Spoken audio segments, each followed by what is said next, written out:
Bienvenidos al séptimo misterio. Existe un lugar donde el silencio debería ser absoluto, un sitio diseñado para el descanso final donde la lógica médica intenta mantener el orden.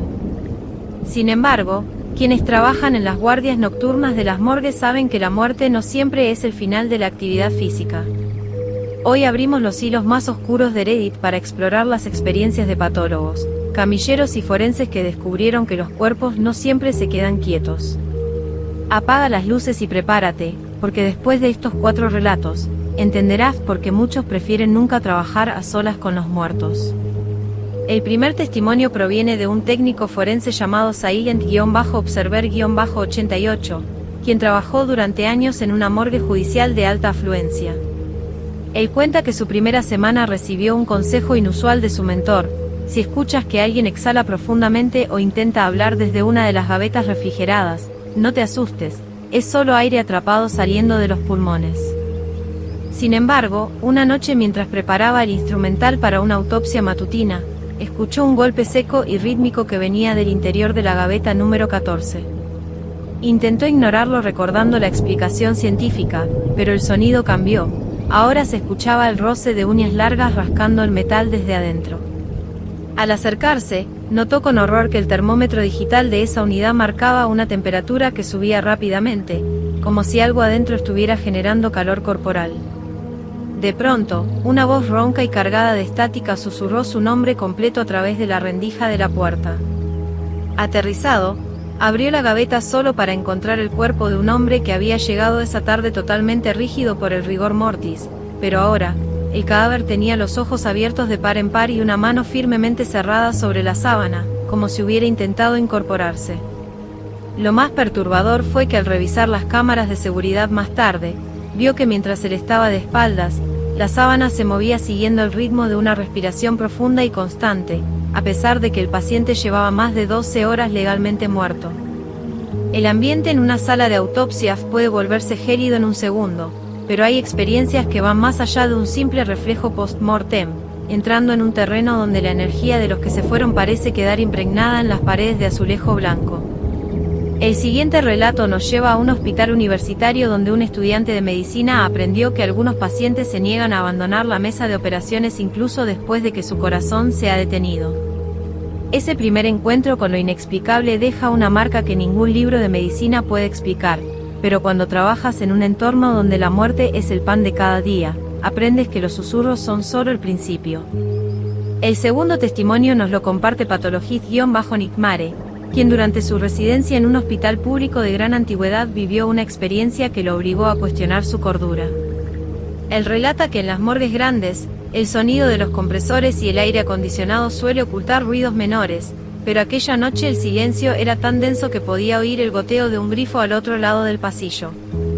Siguiendo su rutina, se encontraba solo clasificando expedientes cuando escuchó el inconfundible sonido de una camilla metálica rodando sobre el piso de granito.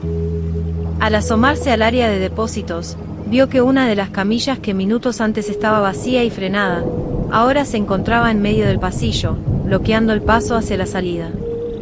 Lo que le heló la sangre no fue el movimiento físico del objeto, sino que sobre la superficie metálica se podía ver claramente la marca de un cuerpo invisible, como si una figura pesada y empapada se hubiera sentado justo en el centro, dejando un rastro de humedad y condensación que desaparecía lentamente ante sus ojos.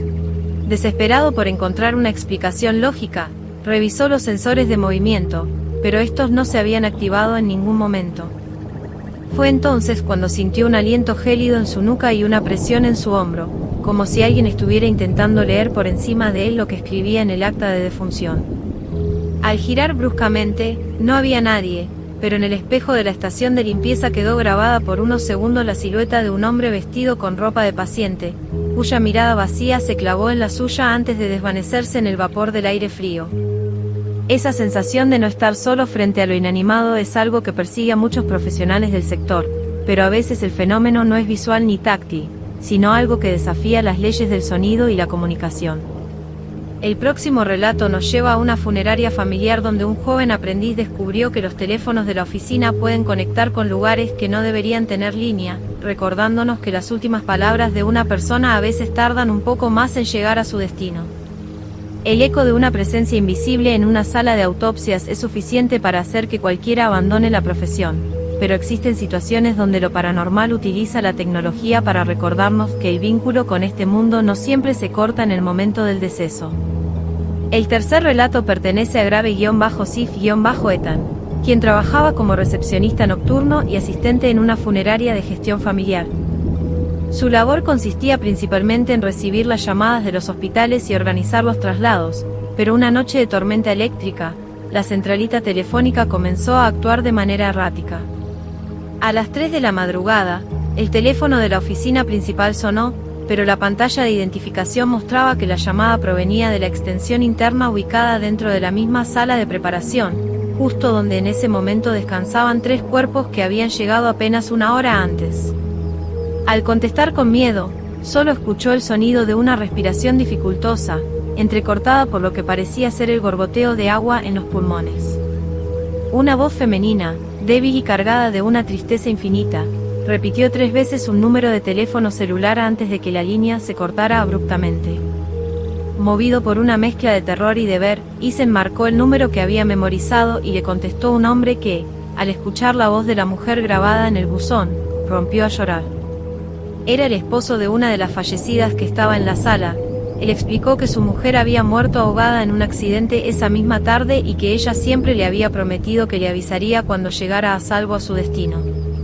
Ethan regresó a la sala de preparación para revisar el cuerpo de la mujer y encontró que, aunque ella estaba bajo una sábana y nadie había entrado al lugar, el auricular del teléfono de pared estaba descolgado y balanceándose suavemente, como si alguien lo hubiera soltado apenas unos segundos antes de su entrada. Este tipo de manifestaciones dejan claro que el espíritu puede retener una voluntad residual incluso cuando el cuerpo ya es solo un envase, pero hay casos donde esa voluntad no es de paz, sino de una confusión violenta que puede manifestarse de formas físicas imposibles de ignorar. El último relato de esta noche nos lleva a una morgue de máxima seguridad, donde un veterano de la medicina legal se enfrentó a algo que ninguna autopsia pudo explicar, un evento que lo obligó a cerrar la puerta y nunca mirar atrás. La idea de que una llamada pueda cruzar el umbral de la muerte es una de las mayores pesadillas de cualquier empleado funerario, pero existe un nivel de terror superior que ocurre cuando los cuerpos no solo emiten sonidos o señales, sino que parecen recuperar una movilidad mecánica y violenta que desafía cada nervio del cuerpo humano. El último relato de esta noche nos lo entrega Forensic-Luguard, un médico legal con más de 30 años de servicio que pensaba haberlo visto todo hasta que le tocó realizar una autopsia de emergencia en un cuerpo recuperado de un sitio de construcción bajo condiciones extrañas. El cadáver pertenecía a un hombre joven que, extrañamente, no presentaba signos evidentes de descomposición a pesar de llevar días desaparecido. Durante el procedimiento, mientras el doctor se alejaba para buscar una sierra ósea, escuchó un crujido seco, como el de una rama rompiéndose. Al girar, vio con incredulidad que el cuerpo se había sentado en la mesa de metal, con la espalda arqueada en un ángulo antinatural y los brazos extendidos hacia adelante. Lo más aterrador fue el sonido que emanaba de su garganta. No era un susurro ni una exhalación, sino un chirrido agudo, similar al metal raspando contra el vidrio. El médico, paralizado por la adrenalina, observó cómo el cadáver giraba la cabeza lentamente 180 grados, rompiendo sus propias vértebras en el proceso, hasta que sus ojos vidriosos se clavaron en él. En un movimiento súbito, el cuerpo se lanzó fuera de la mesa, cayendo al suelo con un golpe pesado, y comenzó a arrastrarse hacia él usando solo sus codos, con una velocidad y una determinación que ninguna función muscular residual podría explicar. El doctor salió de la sala y cerró la puerta de seguridad, escuchando desde el otro lado cómo el cuerpo golpeaba desesperadamente contra el metal durante 20 minutos hasta que, finalmente, el silencio regresó. Cuando el equipo de seguridad entró al amanecer, encontraron el cadáver rígido en el suelo, pero con las yemas de los dedos desgarradas por haber intentado forzar la salida. 4 historias que nos obligan a mirar hacia los sótanos de los hospitales con un respeto renovado y una pizca de miedo. Los relatos de la morgue nos enseñan que el límite entre la vida y la muerte es mucho más delgado de lo que los libros de texto sugieren, y que a veces, los que se han ido dejan atrás algo más que un simple recuerdo. Si alguna vez te encuentras en un lugar así y escuchas un susurro o ves un movimiento por el rabillo del ojo, no trates de buscar una explicación lógica. A veces, lo mejor es simplemente alejarse y dejar que los muertos tengan su propio espacio. Soy Marisol, y esto fue una recopilación de relatos de terror en Reddit sobre la morgue para el séptimo misterio. Si trabajas en el área de salud o servicios funerarios y has vivido algo que no tiene explicación, compártelo con nosotros en la sección de comentarios, nos encantaría conocer tu historia. No olvides suscribirte y activar la campana para que no te pierdas nuestra próxima dosis de oscuridad. Nos vemos en el próximo hilo, si es que el silencio te permite dormir esta noche.